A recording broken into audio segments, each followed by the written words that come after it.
Dear student, इस lecture के माध्यम से हम कंडक्टर, इंसुलेटर, सेमीकंडक्टर तथा मिश्र धातुओं के रेजिस्टेंस पर ताप के प्रभाव की व्याख्या को समझने की कोशिश करेंगे। स्टूडेंट्स, ये लेक्चर बड़ा ज़रूर हो सकता है, परंतु इस लेक्चर को पूर्ण रूप से देखने के पश्चात आप कंडक्टर, इंसुलेटर, सेमीकंडक्टर व एलॉयज़ के रेजिस्टेंस पर ताप के प्रभाव को पूर्ण रूप से समझ जाएंगे।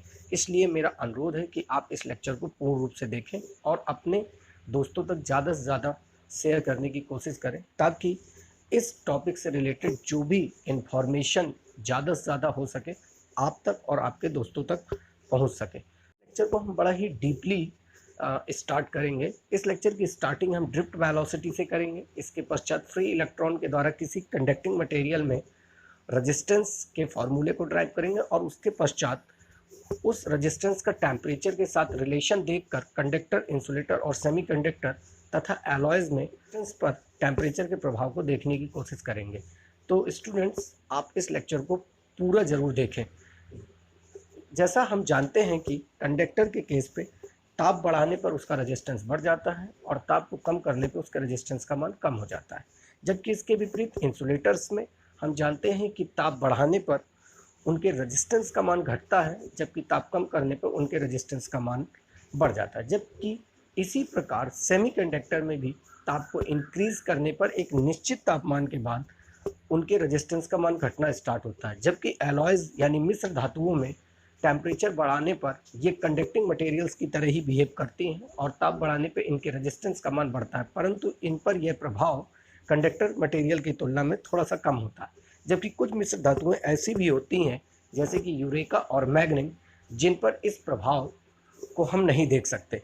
तो चलिए दोस्तों, इस लेक्चर को स्टार्ट करते हैं और मैं फिर आपसे रिक्वेस्ट करता हूं कि आप इस लेक्चर को पूरा देखें, ताकि आज के बाद आपको कि effect of temperature on resistance से रिलेटेड कोई भी ये कोई एक कंडक्टर है और मैंने इस कंडक्टर के अक्रॉस क्या कर दिया, वोल्टेज सोर्स लगा दिया।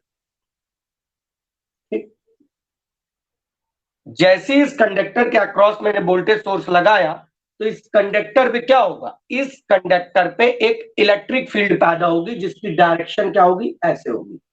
मान लेते हैं कि जो इलेक्ट्रिक फील्ड पैदा हुई वो कैपिटल ई हुई। और आपको पता है, नहीं पता है तो यहां सुन लीजिए कि इलेक्ट्रिक फील्ड सदैव हायर पोटेंशियल से लोअर पोटेंशियल की ओर जाती है। तो कंडक्टर मान रहा हूं मैं, सेमीकंडक्टर तो नहीं मान रहा हूं। तो सिर्फ मैं बात करूंगा सिर्फ और सिर्फ इलेक्ट्रॉन की। इसका मतलब वोल्टेज सोर्स लगाया, कंडक्टर में इलेक्ट्रिक फील्ड पैदा हुई, इस कंडक्टर के अंदर इलेक्ट्रॉन क्या करेंगे, मूव करना शुरू कर देंगे। और इलेक्ट्रॉन की टेंडेंसी होती है कि वो सदैव लोअर पोटेंशियल से हायर पोटेंशियल की ओर भागता है। ये इलेक्ट्रॉन क्या करेंगे, लोअर पोटेंशियल से हायर पोटेंशियल की ओर भागेंगे। मतलब अंदर एक करंट कॉन्स्टिट्यूट कर जाएगी। और आपको पता है कि करंट हमेशा फ्लो ऑफ इलेक्ट्रॉन के अपोजिट डायरेक्शन में फ्लो होती है।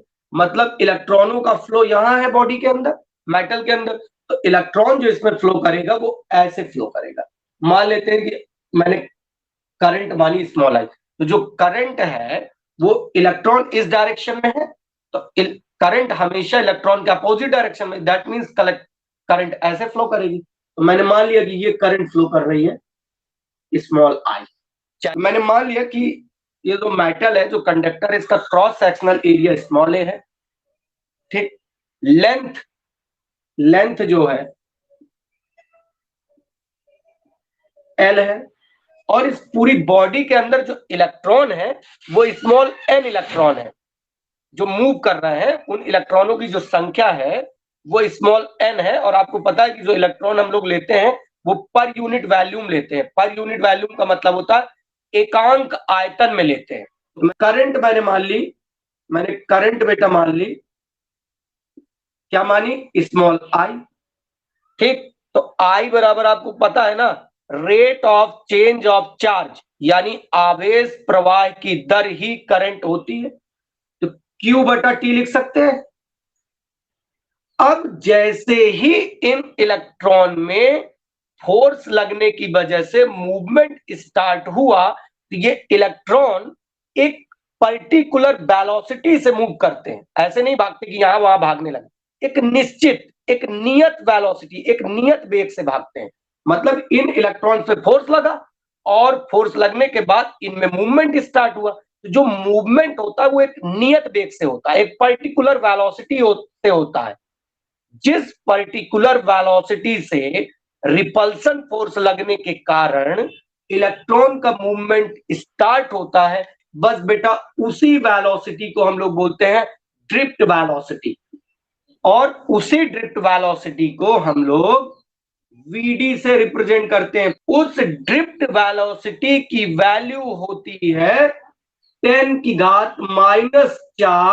मीटर पर सेकेंड। हमने देखा कि I बराबर Q/T या आपका NE/T आ गया। इतनी चीज तक हमने खत्म किया और हमने क्या क्या माना कि A is the cross sectional area, L is the length, E is the electric field, V is the voltage source. इतनी चीज हमने मान रखी थी। ठीक, अब हम क्या करें, और N मान के रखा था स्मॉल n कि नंबर ऑफ इलेक्ट्रॉन है पर यूनिट वैल्यू। ठीक, तो हम जो कंडक्टर ले रहे हैं, जो मेटल ले रहे हैं, उस कंडक्टर और मेटल में 1 सेकेंड में, गौर से सुनिएगा, इस कंडक्टर पे या मेटल में एक, अगर सेमीकंडक्टर लिया होता तो सेमीकंडक्टर, बस अंतर इतना होता कि इसकी जगह होल्स और बना देते, इलेक्ट्रॉन के साथ साथ होल्स, जैसा कि पीछे के लेक्चर में है। तो अभी मैंने मेटल लिया है, कंडक्टर लिया है, तो सिर्फ उसी की बात करेंगे। 1 सेकेंड में कंडक्टर या मेटल से होकर जाने वाले इलेक्ट्रॉन की संख्या कितनी हो जाएगी? n नंबर ऑफ इलेक्ट्रॉन है, एक क्रॉस सेक्शनल एरिया से पास हो रहे हैं, साथ में एक नियत वेलोसिटी, एक पर्टिकुलर वेलोसिटी यानी एक ड्रिफ्ट वेलोसिटी के बाद, जिसको हमने वीडी माना। तो क्या हो जाएगा? n इंटू ए इंटू वीडी हुए तो t सेकंड में बेटा कितने होंगे? इसलिए t सेकंड में कितना हो जाएगा? n a v d into t। ठीक, अब जो I बराबर Q/T था या NE/T था, उसको आप लोग इक्वेशन नंबर 1 मान लीजिए। 1 सेकंड पर इलेक्ट्रॉन में चार्ज, इलेक्ट्रॉन में चार्ज मैंने मान लिया कि स्मॉल ई है, तो t सेकंड में कितना हो जाएगा? t सेकंड में कितना हो जाएगा? अगर मैं Q मानूं तो बेटा इतने में E का मल्टीपल कर दो, N A V D into T into E। आपको तो करंट निकालना है ना, आपको करंट निकालना है। तो इक्वेशन नंबर 1 को देखो, I बराबर NE/T या Q/T। I बराबर Q/T और Q का मान तो ये है ना, यानी NABD into T into E divided by T। T cancel out, यानी I का मान आ गया बेटा NAVD into E। Small I बराबर NEAVD।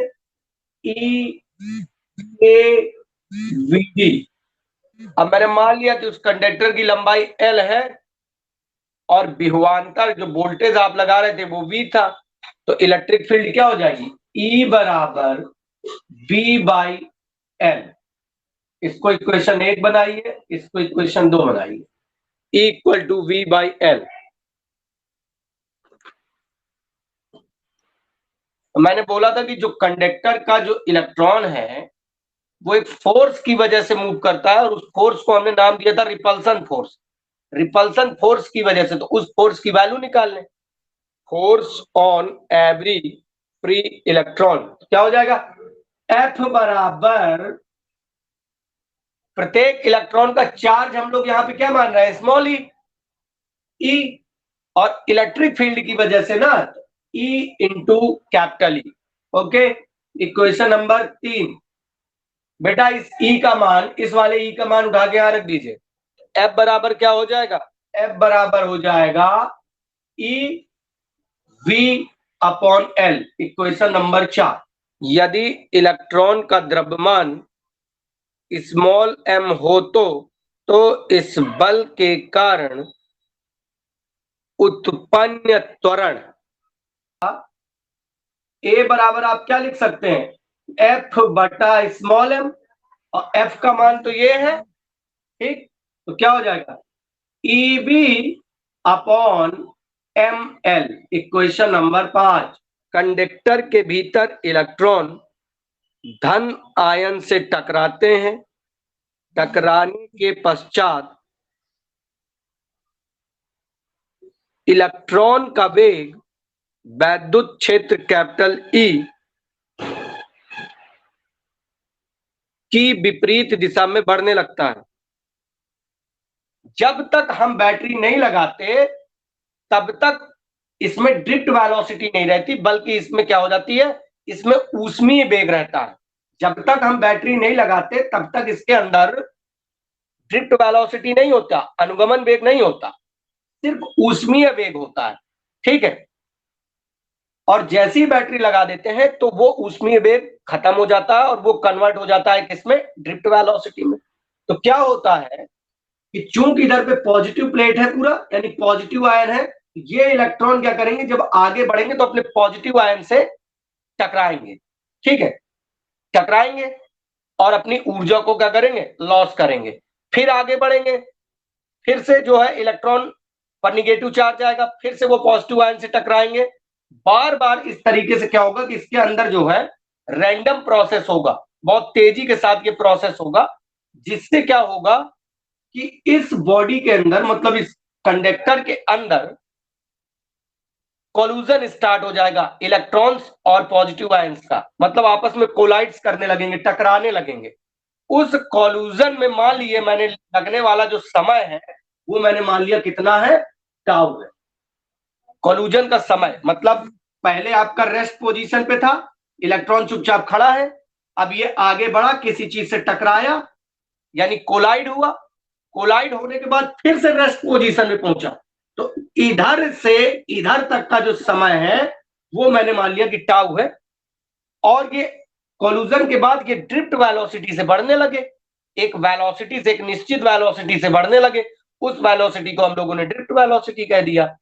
तो जब आपके पास वेलोसिटी भी है, आपके पास टाइम भी है, तो अब इन पर उत्पन्न होने वाला एक्सेलरेशन आप पता कर सकते हैं, ठीक, या आप ये कह सकते हैं कि ये एक त्वरण के साथ एक्सेलरेट कर रहे थे ड्यू टू फोर्स, तो आप इसकी वेलोसिटी भी पता कर सकते हैं। वही चीज मैंने बोला है, क्या बोला है कि यदि कोल्यूजन के पश्चात दो कोल्यूजन में लगने वाला समय टाउ हो तो एक इलेक्ट्रॉन की हम वेलोसिटी पता कर सकते हैं।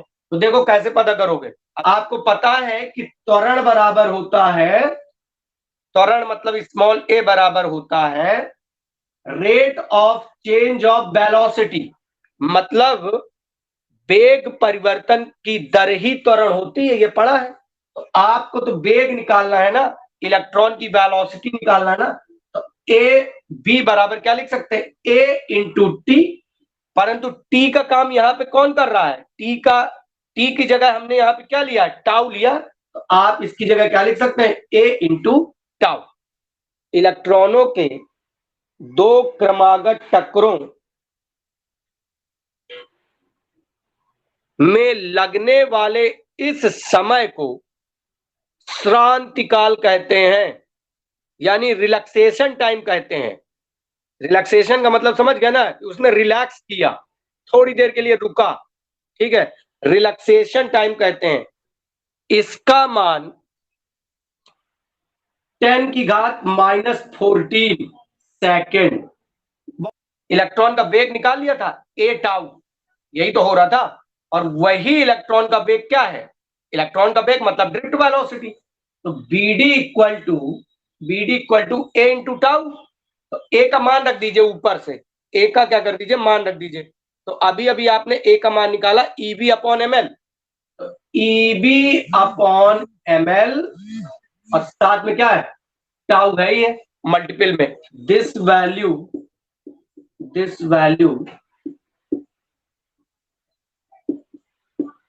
Putting in equation first. Equation first क्या था, small I equal to N E A B D, ये था। तो BD का मान रख दीजिए आप यहाँ पे। आप क्या करो, अब तुम देखो, अगर इस B के नीचे ये I चला जाए तो R बन जाएगा, क्योंकि B बटा I बराबर R होता है। ठीक है, तो इसको इसके नीचे भेज दो और इन सबको यहाँ,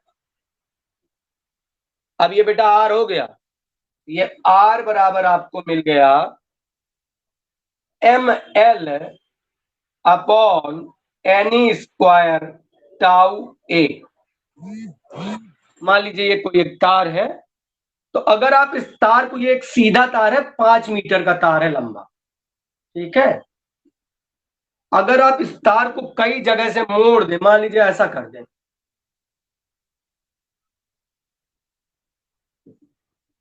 ठीक, ऐसा कर दें मान लीजिए, तो इस तार का रेजिस्टेंस चेंज नहीं होगा कभी भी, ध्यान दीजिएगा। क्यों? क्योंकि इस 5 मीटर के तार को अगर आप ऐसा बदल देते हैं तो ना तो इसके फ्री इलेक्ट्रॉन चेंज हो रहे हैं, ना इसका रिलैक्सेशन टाइम चेंज होगा, कुछ भी चेंज नहीं होगा। इस वजह से ये हमेशा पूछा जाता है कि अगर तार को आप मोड़ देंगे तो क्या उसका प्रतिरोध चेंज होगा, यस या नो, तो आप तुरंत आंसर लिखेंगे नो, तार का प्रतिरोध कभी चेंज नहीं होगा। रीजन, क्योंकि प्रतिरोध डिपेंड करता है इस पर, यानी कि फ्री इलेक्ट्रॉन पर और रिलैक्सेशन टाइम। तो आर आपका डिपेंड किस पर करेगा, ओनली रिलैक्सेशन टाइम पीरियड पे, 1/टाउ पे। मैंने आपको बोला था कि रिलैक्सेशन टाइम पीरियड होता क्या है, टाइम पीरियड होता क्या है, मान लीजिए कि ये कोई वायर था, कंडक्टर था, इस पे आपके बहुत सारे इलेक्ट्रॉन प्रेजेंट थे, ठीक है, बहुत सारे इलेक्ट्रॉन प्रेजेंट थे। इसको मैंने क्या किया, वोल्टेज अप्लाई किया था। मैंने बोला था कि जब तक ये बैटरी अप्लाई नहीं है तब तक इन इलेक्ट्रॉन पे जो वेग होगा वो ऊष्मीय वेग होगा, परंतु जैसे ही बैटरी अप्लाई कर देते हैं तो वो ऊष्मीय वेग किसमें बदल जाता है, अनुगमन वेग में बदल जाता है, ड्रिफ्ट वेलोसिटी में बदल जाता है। अब क्या होगा कि जब ये इलेक्ट्रॉन यहां से छोड़ेगा तो इससे टकराएगा, ठीक, इससे क्या करेगा, टकराएगा। इसका मतलब क्या करेगा, यहां से छोड़ा, इसका मतलब यहाँ पे पॉजिटिव चार्ज आ गया। अब ये वाला यहां से टकराएगा, इसका मतलब यहाँ पे हटा, यहाँ पे पॉजिटिव चार्ज आ गया। यानी कि यहां से यहां तक पहुंचने में, ठीक है, यहां इस पोजीशन से इस पोजीशन तक पहुंचने में, मतलब दो पास के इलेक्ट्रॉन और पॉजिटिव आयन में टक्कर में अगर लगने वाला जो समय होता है, जो समय इधर से इधर तक पहुंचने में समय लगा किसी इलेक्ट्रॉन को, उस समय को हम लोग बोलते हैं टाउ, मतलब कि रिलैक्सेशन टाइम। अब मैंने मान लिया कि इधर से इधर तक पहुंचने में जो उसने डिस्टेंस कवर की, किसने, इलेक्ट्रॉन ने, वो डिस्टेंस मैंने बेटा मान ली कि लैम्डा है, ओके। और इधर से इधर तक पहुंचने में जब धक्का लगा तो एक निश्चित वेलोसिटी से भागते हैं, तो मैंने मान लिया कि उस वेलोसिटी, जिस वेलोसिटी से यहां तक इलेक्ट्रॉन मूव किया, उस वेलोसिटी का जो मान है वो है आपका VRMS। टाउ बराबर आपने पाया लैम्डा अपॉन VRMS। अंदर बेटा इलेक्ट्रॉन थे, ये इलेक्ट्रॉन थे। अब मैं बोल रहा हूं कि मैंने टेम्परेचर बढ़ाया, ठीक, मैंने इसको गर्म करना शुरू किया, इसका टेम्परेचर बढ़ाया, तो कह रहा है VRMS बढ़ेगा। अरे बहुत सीधी सी बात है, जैसे जितना ज्यादा आप हीट करेंगे तो इन इलेक्ट्रॉनों की जो स्पीड है, VRMS है क्या, वर्ग माध्य मूल चाल, मतलब जो इन इलेक्ट्रॉनों की स्पीड है वो बहुत तेजी तो जो, मान लीजिए कि आप दौड़ना स्टार्ट कर रहे थे, आपने रनिंग स्टार्ट की, आपके बॉडी का टेम्परेचर कम है, ठीक है, जब आप रनिंग स्टार्ट कर रहे थे आपके बॉडी का टेम्परेचर कम था, तो आप धीरे धीरे दौड़ रहे थे, बहुत कम स्पीड के साथ दौड़ रहे थे, और कम स्पीड के साथ दौड़ रहे थे, इसका मतलब है कि डिस्टेंस ज्यादा ज्यादा थी आपके पास। अब क्या हुआ, आपने थोड़ा थोड़ा दौड़ना स्टार्ट किया और आपने देखा कि यार आपके अंदर हीट पैदा हुई, यानी टेम्परेचर बढ़ा आपकी बॉडी का, तो टेम्परेचर बढ़ा तो आपने तेजी तेजी दौड़ना शुरू कर दिया, मतलब आपने स्पीड को इंक्रीज कर दिया। तो वही डिस्टेंस डिस्टेंस वही है, बट अब आपने क्या किया, कम टाइम पीरियड में कवर कर लिया। जब आप धीरे धीरे दौड़ रहे थे तो आपको टाइम ज्यादा लग रहा था, ठीक है, डिस्टेंस आप ज्यादा देर में कवर कर रहे थे। अब आपने तेजी से दौड़ना शुरू कर दिया तो आपने उसी डिस्टेंस को बहुत जल्दी कवर कर लिया। इसका मतलब अब आर का मान क्या हो गया, इनवर्सली है, ये कम हुआ, ये आर बढ़ गया। वायर की उस कंडक्टर की रेजिस्टिविटी भी बढ़ गई, बिकॉज मैं आपको बता चुका था rho equal to r, rho equal to r, ये मैं पिछले लेक्चर में बता चुका हूं। रो इक्वल टू आर कब, जब हमने लेंथ और क्रॉस सेक्शनल एरिया को एकांक मान लिया था, तो रो इक्वल टू आर। इसका मतलब क्या हुआ कि टेम्परेचर इंक्रीज किया तो आर इंक्रीज किया, टेम्परेचर डिक्रीज किया तो आर डिक्रीज हुआ। That means the temperature increase किया तो रजिस्टिविटी भी इंक्रीज हुई, और टेम्परेचर डिक्रीज किया तो रजिस्टिविटी भी डिक्रीज हुई। बट कंडक्टिविटी उल्टी हो गई, मतलब टेम्परेचर इंक्रीज, इधर समझिएगा, temperature increase, R increase, okay, rho भी इंक्रीज, बट बेटा सिग्मा डिक्रीज। कितने लोगों को समझ में आ गया? Sigma is the conductivity, sigma 1/रो। कि इंसुलेटर के केस में ताप बढ़ाने पर रेजिस्टेंस का मान घटता है तथा प्रतिरोधकता का मान भी घटता है। वह ऐसा कुछ ही सेमीकंडक्टर के लिए भी होता है। आपने इंक्रीज किया, ठीक है। अब फ्री इलेक्ट्रॉन जो होते हैं वो आप जानते हैं कि सबसे ज्यादा मेटल में होते हैं, कंडक्टर में होते हैं, इंसुलेटर में होते ही नहीं है। उसने टेम्परेचर बढ़ाया तो जब इलेक्ट्रॉन दूर दूर हैं तो उनकी वेलोसिटी अब यहां तेजी से नहीं बढ़ेगी। इसका मतलब है कि बीआरएमएस का मान जो होगा, जो बीआरएमएस का मान है वो यहां बढ़ेगा नहीं, बल्कि क्या करेगा, घटेगा। जबकि कंडक्टर के केस में क्या होता है, बीआरएमएस का मान बढ़ रहा था, परंतु यहां बीआरएमएस का मान घट रहा है। अब बीआरएमएस का मान घटने का मतलब है वहां कंडक्टर में जितना तेज वेलोसिटी हो रहा था तो उतने जल्दी जल्दी इलेक्ट्रॉन आ रहे थे, मतलब डिस्टेंस जो लैम्डा थी वो रिड्यूस हो रही थी। अब यहां पे बीआरएमएस का मान कम हो गया, इसका मतलब है कि जो लैम्डा का मान है वो और अधिक हो गया। मतलब क्या हुआ कि लैम्डा का मान इंक्रीज कर गया, ठीक है, लैम्डा का मान इंक्रीज कर गया। अब बेटा जब लैम्डा का मान इंक्रीज कर गया, ठीक, तो आपको देखिए यहां फॉर्मूला पता है कि टाउ इक्वल टू होता है लैम्डा अपॉन बीआरएमएस। ये देखिए लैम्डा अपॉन बीआरएमएस, तो आपने ताप बढ़ाया, बीआरएमएस का मान घट गया। बीआरएमएस के मान घटने का मतलब है कि लैम्डा का मान बढ़ गया। लैम्डा का मान बढ़ने का मतलब बेटा क्या हो गया, टाउ का मान बढ़ गया। और टाउ का मान बढ़ गया तो फॉर्मूला कहता है कि आर बराबर M L upon N E square tau A. तो टाउ बढ़ रहा है ना, तो जब ये टाउ बढ़ा तो आर क्या हुआ, घटा। इसका मतलब क्या हुआ कि आर यहां पे क्या कर गया, घट गया। यानी अब इसको और इसको रिलेट करो तो आप देख रहे हो कि टेम्परेचर किसके है, आर के इनवर्सली प्रोपोर्शनल है, किसमें, इंसुलेटर